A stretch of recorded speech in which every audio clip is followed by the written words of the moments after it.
लखनऊ का कुड़िया घाट धार्मिक अनुष्ठान, विसर्जन और पितृपक्ष काफी मानता है। 22 सितंबर विश्व नदी दिवस पर ऐसे ही घाट घूमने चला गया।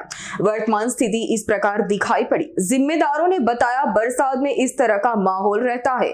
यह हरियाली है। हर वर्ष गोमती नदी की साफ सफाई के नाम पर करोड़ों रुपए के टेंडर पास होते हैं। बावजूद इस प्रकार का नजारा निराशाजनक है।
અમારી તમામ માહિતીથી અપડેટ રહેવા માટે જોડાયેલા રહો S9 ન્યૂઝ સાથે।